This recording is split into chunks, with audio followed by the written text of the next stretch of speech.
इस वक्त आप आराम से बैठकर इस वीडियो को देख रहे हैं, मगर मैं आपको कहूं, आज जिस जगह पर आप अभी बैठे हो वो जमीन आज से करोड़ों साल पहले 8,500 डिग्री के तापमान से उबल रही थी, या जिस जगह पर आप बैठे हैं वो जगह लाखों सालों तक बर्फ से ढकी हुई थी। ये दोनों बातें सच हैं। इस 15 मिनट की वीडियो के अंदर आप पृथ्वी के 450 करोड़ साल के सफर को देखने वाले हैं। जिस जगह आज हमारा सौरमंडल है, वहाँ विभिन्न प्रकार की गैस और धूल के बादल हुआ करते थे। वैज्ञानिकों के मुताबिक इन धूल के बादलों से दूर एक तारा हुआ करता था। वक्त के साथ साथ उस तारे की ऊर्जा कम होने लगी, जिसके कारण उसके अंदर एक विशाल विस्फोट हुआ। विस्फोट की वजह से अंतरिक्ष की ये धूल एक दूसरे से दबने लगी। इस दौरान बादलों में स्थित धूल के कण दबाव और गर्मी के कारण बड़े उल्कापिंड और पत्थरों में परिवर्तित हो चुके थे, और इसी दबाव की वजह से इन बादलों में स्थित रेडियो एक्टिव पदार्थ ने ग्रेविटी का निर्माण किया। इस ग्रेविटी के कारण बीच में हाइड्रोजन और हीलियम इकट्ठा होने लगे। बीच के इस भयंकर दबाव के कारण एक विशाल विस्फोट हुआ, और इसी विस्फोट के कारण हमारे सूरज का जन्म हुआ। अंतरिक्ष में फैले एस्ट्रॉयड यानी क्षुद्र ग्रहों में भारी वजन की वजह से सूरज के करीब आकर सूरज की परिक्रमा करने लगे। धीरे धीरे इन्हीं एस्ट्रॉयड में भारी टकराव हुआ, जिसके फलस्वरूप मरकरी, विनस, अर्थ और मार्स जैसे ग्रहों का निर्माण हुआ। वैज्ञानिकों के मुताबिक उस वक्त पृथ्वी और मार्स यानी मंगल ग्रह के बीच थिया नामक ग्रह सूरज की परिक्रमा किया करता था। पृथ्वी पर ग्रेविटी होने की वजह से सूरज की परिक्रमा करने वाले एस्ट्रॉयड अब पृथ्वी की परिक्रमा करने लगे, और धीरे धीरे करोड़ों सालों तक ये पृथ्वी पर गिरते रहे। और ऐसी घटना हमारे पड़ोसी ग्रह थिया पर भी हो रही थी, जिसके कारण थिया पृथ्वी के और करीब आने लगा और आकर पृथ्वी से टकराया। इस भयंकर टकराव की वजह से पृथ्वी के हिस्से कणों के रूप में अंतरिक्ष में फैल गए और एक रिंग्स की तरह पृथ्वी की परिक्रमा करने लगे। इन्हीं परिक्रमा करते हुए कणों में टकराव होने लगा, जिसके कारण हमारे चांद का निर्माण हुआ। उस वक्त पृथ्वी पर सिर्फ एक ही समुद्र हुआ करता था, और वो था 1900 डिग्री सेल्सियस की तापमान पर उबलते हुए लावे का। उबल रही थी वो सारी चीजें जिसे आज आप अलग अलग नाम से जानते हैं। वक्त के साथ साथ पृथ्वी धीरे धीरे ठंडी हो रही थी, जिसके कारण पृथ्वी के भारी तत्व जैसे धातु और रेडियो एक्टिव पदार्थ पृथ्वी के केंद्र में जाकर इकट्ठा हो गए, और हल्के पदार्थ पृथ्वी की सतह पर आ गए। लाखों सालों तक पृथ्वी पर उल्कापिंडों की बरसात हुई, और इन गिरते हुए उल्कापिंडों में जमा था नमक, मिनरल्स और पानी। करोड़ों सालों तक इन उल्कापिंडों की बरसात होती रही, और धीरे धीरे पृथ्वी की ऊपरी सतह पानी से ढकने लगी। वैज्ञानिकों के मुताबिक यही वो वक्त था जब दूर गहरे पानी के अंदर निकलते ज्वालामुखियों से पहली बार सूक्ष्म जीवों का निर्माण हुआ। लाखों सालों बाद एक वक्त ऐसा आया जब पृथ्वी की पूरी सतह पानी से ढक चुकी थी। हमारी पृथ्वी के सबसे अंदर का कोर रेडियो एक्टिव पदार्थ से बने होने की वजह से हरदम गर्म होता रहता है, लेकिन जब भी पृथ्वी की ऊपरी जमीन ठंडी हो जाती है, तब पृथ्वी के अंदर की गर्मी बाहर नहीं निकल पाती, जिसके कारण ज्वालामुखियों का निर्माण होता है। और उस वक्त कुछ ऐसा ही हुआ। पानी से ढकी हुई पृथ्वी पर हजारों की तादाद में ज्वालामुखी निकलने लगे, और आने वाले लाखों सालों तक इन ज्वालामुखियों का निकलना जारी रहा, जिससे पानी के ऊपर जमीन का निर्माण हो रहा था। इस वक्त भी पृथ्वी पर वातावरण ना होने की वजह से अंतरिक्ष से उल्कापिंडों की बरसात हो रही थी। आज से लगभग 300 करोड़ साल पहले पृथ्वी पर ऐसा वक्त आया जब पृथ्वी का वातावरण लगभग स्थिर होने लगा था। ज्वालामुखी निकलने धीरे हो गए थे, और पृथ्वी का एक दिन 12 घंटे का हुआ करता था।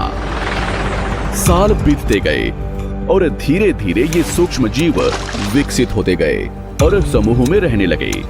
आज से लगभग 250 करोड़ साल पहले पहली बार पृथ्वी पर ऐसे जीवों का निर्माण हुआ जो जीने के लिए ये पानी के अंदर के मिनरल्स यानी खनिज पदार्थ और धूप का इस्तेमाल करते थे, और मल त्याग के रूप में ऑक्सीजन बाहर निकालते थे। इस वक्त तक पृथ्वी पर ज्यादातर ज्वालामुखी निकलने बंद हो चुके थे, और इन माइक्रोबैक्टीरियाज की वजह से वातावरण में ऑक्सीजन की मात्रा बढ़ रही थी। वातावरण में ऑक्सीजन बढ़ने की वजह से पृथ्वी का वायुमंडल बनना शुरू हुआ, और आने वाले हजारों सालों तक वातावरण में ऑक्सीजन की मात्रा बढ़ती रही। जिसकी वजह से पृथ्वी के ज्यादातर हिस्सों में ये सूक्ष्म जीव फैल गए। हजारों सालों बाद एक वक्त ऐसा आया जब पृथ्वी में ज्यादा ऑक्सीजन बढ़ने के कारण ये सूक्ष्म जीव मरने शुरू हो गए। उस वक्त तक पृथ्वी का वातावरण ठंडा होने के साथ साथ ऑक्सीजन से भी भर चुका था, जिसके कारण जमीन और वातावरण में स्थित आयरन यानी लोहे के मिनरल्स पानी में स्थित ऑक्सीजन से रिएक्ट होने लगे। और एक वक्त ऐसा आया जब पृथ्वी की जमीन आज के मार्स के जैसे लाल हो चुकी थी। वक्त बीतने के साथ साथ धरती की टेक्टोनिक प्लेट्स में दरार होने लगी, जिसके कारण पृथ्वी के अंदर का लावा जमीन की तरह कई लाखों सालों तक खुला उबलता रहा। और यही वो कारण था जिसके कारण पृथ्वी के वातावरण में कार्बन डाइऑक्साइड की मात्रा बहुत बढ़ गई और पृथ्वी पर एसिड की वर्षा शुरू हो गई। एसिड रेन की वजह से पृथ्वी का तापमान घटने लगा और तापमान इतना घटा कि पृथ्वी के ऊपर स्थित पानी बर्फ में परिवर्तित होने लगा। पृथ्वी पर पहली बार भयंकर आइस एज आया। इस वक्त पूरी पृथ्वी सफेद बर्फ से ढक चुकी थी। आमतौर पर जब धरती पर सूरज की किरणें गिरती हैं, तब जमीन उन किरणों को सोख लेती है, मगर क्योंकि पूरी पृथ्वी बर्फ से ढक चुकी थी और क्योंकि बर्फ सफेद और चमकीली होती है, जिसके कारण सूरज की किरणें धरती पर गिरने के बाद वापस चली जाती थी। इसी कारण से पृथ्वी कई लाखों सालों तक बर्फ से ढकी रही, मगर फिर से पृथ्वी के अंदर स्थित गर्मी ज्वालामुखी के रूप में निकलना शुरू हो गई और इन ज्वालामुखियों से निकलने वाली गर्मी ने बर्फ को पिघलाना शुरू कर दिया। इसी बीच पृथ्वी की गहराई में बचे कुछ सूक्ष्म जीव धीरे धीरे बदल रहे थे और अब वो ऑक्सीजन को अपने शरीर को बड़ा और जटिल बनाने के लिए इस्तेमाल करने लगे थे। इस बीच पानी में अलग से भी छोटे समुद्री पौधे निकलने शुरू हो चुके थे। बाहर जैसे जैसे ज्वालामुखी निकल रहे थे, वैसे वैसे वातावरण कार्बन डाइऑक्साइड की वजह से गर्म हो रहा था।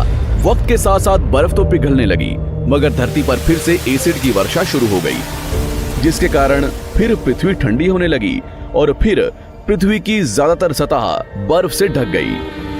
ऐसा बार बार कई हजारों सालों तक होता रहा और इसी कारण से अब समुद्री जीव धीरे धीरे वातावरण के हिसाब से विकसित हो रहे थे।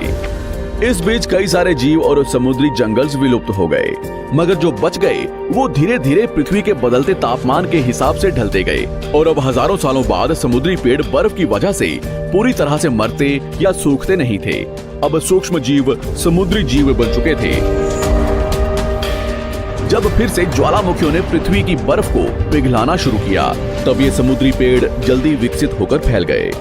धीरे धीरे वातावरण में ऑक्सीजन की मात्रा बढ़ने लगी और पृथ्वी पर होने वाली एसिड की वर्षा कम होने लगी। वातावरण में ऑक्सीजन आने की वजह से पृथ्वी की ओजोन लेयर्स मोटी होने लगी और आज से लगभग 47 करोड़ साल पहले पृथ्वी की ऊपरी सतह पर पहली बार मोसोस नामक प्लांट उगना शुरू हुआ। वक्त के साथ साथ जमीन पर अलग अलग प्रकार के पौधे और पेड़ उगना शुरू हुए। एक वक्त ऐसा आया जब जमीन के पेड़ों की लंबाई लगभग 80 से 100 फीट जितनी या आज के 5 से 6 मंजिला बिल्डिंग जितनी ऊंची हो चुकी थी। ये वो वक्त था जब समुद्री जानवर समुद्र से बाहर निकल रहे थे और जमीनी जानवरों में परिवर्तित हो रहे थे। धरती की ज्यादातर जमीन एक जगह इकट्ठी हो चुकी थी, जिसे आज हम पैंजिया महाद्वीप के नाम से जानते हैं। पृथ्वी का वातावरण और तापमान लगभग स्थिर हो चुका था और अब करीब 21 से 23 घंटे का दिन हुआ करता था। अब समुद्री जीव पानी से बाहर रहने लगे थे और वातावरण के हिसाब से उनके शरीर का रंग रूप बदल रहा था। धीरे धीरे ये जमीनी जानवर डायनासोर्स में परिवर्तित हो गए। जिन डायनासोर्स ने पेड़ पौधे खाने शुरू कर दिए, उनका शरीर लंबा और विशाल रूप से विकसित होने लगा। कुछ डायनासोर्स शिकार किया करते थे, जिसके कारण वे छोटे और तेज होते चले गए।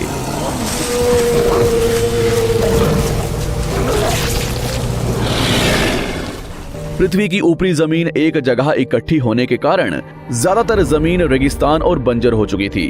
ज्यादातर जंगल समुद्र के करीब हुआ करते थे, जिसमें डायनासोर्स रहा करते थे। आज से लगभग 20 करोड़ साल पहले पैंजिया महाद्वीप टूटना शुरू हो गया। पैंजिया के विभाजित होने की वजह से पृथ्वी की ज्यादातर ऊपरी जमीन पानी के संपर्क में आने लगी, जिसके फलस्वरूप पृथ्वी पर हरियाली बढ़ती गई, जिस वजह से डायनासोर्स और ज्यादा विभिन्न और विशाल होते चले गए। डायनासोर्स ने आने वाले लगभग 20 से 30 करोड़ सालों तक पृथ्वी पर राज किया। उस वक्त डायनासोर्स समुद्र से लेकर जमीन और आसमान तक पूरी पृथ्वी पर राज किया करते थे। इस दौरान अफ्रीका से टूटा भारत सीधे आकर आज के तिब्बत से टकराया और इस टकराव की वजह से हिमालय का निर्माण हुआ। आज से लगभग 6.5 करोड़ साल पहले पृथ्वी की तरफ आज के माउंट एवरेस्ट से भी बड़ा लगभग 4.5 लाख करोड़ किलो जितना वजनिया उल्कापिंड लगभग 80,000 किलोमीटर प्रति घंटे की स्पीड से पृथ्वी की तरफ आ रहा था। पृथ्वी की सतह को छूते ही उसमें भयंकर आग लगी और वो जलते हुए सीधा पृथ्वी से टकराया। इस टकराव से निकलने वाली ऊर्जा आज के 10 करोड़ परमाणु बम एक साथ फटने के बराबर थी। जहां ये उल्कापिंड गिरा, वहां के जानवर और पेड़ तुरंत भाप बनकर जल गए। गिरते ही पृथ्वी पर पूरी तरह धूल फैलने लगी।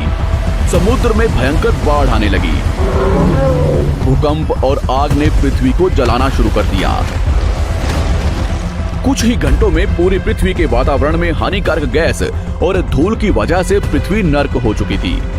डायनासोर्स, घुटन, आग और भूखमरी से पूरी तरह विलुप्त हो गए। इस वक्त हमारे पूर्वज जमीन के अंदर रहा करते थे, जिसके कारण वो इस विशाल प्रलय से बच गए। पृथ्वी का वातावरण पूरी तरह से काला और अंधेरा हो चुका था, जिससे धूप भी जमीन तक नहीं पहुंच पा रही थी। पृथ्वी के पेड़ और ज्यादातर जानवर विलुप्त हो गए। वातावरण में धूल और हानिकारक गैस के कारण पृथ्वी पर फिर से एसिड की वर्षा शुरू हो गई और फिर पृथ्वी ठंडी होकर बर्फ से ढक गई। लेकिन इस बार पृथ्वी की बर्फ लाखों सालों तक नहीं जमी रही और 80 से 90 हजार साल बाद ये बर्फ पिघलनी शुरू हो गई। जैसे ही धरती पर वातावरण फिर से पहले जैसा होने लगा, वैसे ही ये छोटे जीव जमीन से बाहर आना शुरू हो गए। उस वक्त पृथ्वी की बर्फ पिघलनी शुरू ही हुई थी, जिसके कारण अफ्रीका में घने ठंडे जंगल हुआ करते थे और इसी बीच ये जमीनी जीव बंदरों में परिवर्तित हुए। मगर जैसे जैसे पृथ्वी गर्म होने लगी, वैसे वैसे अफ्रीका के ये जंगल सूखने लगे। जंगल की चीजें खाने वाले बंदरों को खाने की कमी होने लगी। खाने की तलाश में इन बंदरों ने अपने पैरों पर चलना शुरू कर दिया, जिससे उन्हें दूसरे जानवरों के शिकार करने में मदद मिलती थी। धीरे धीरे बंदर एप्स यानी वानर में परिवर्तित हुए। खाने की तलाश में ये एप्स पृथ्वी के दूसरे हिस्सों में फैलने लगे और धीरे धीरे उनके शरीर का रंग रूप वहां के मौसम के हिसाब से बदलता गया। वक्त के साथ साथ हम आदिवासी बने। हमने हथियारों से लेकर आग का आविष्कार किया। हम धीरे धीरे इंसान के रूप में विकसित हुए।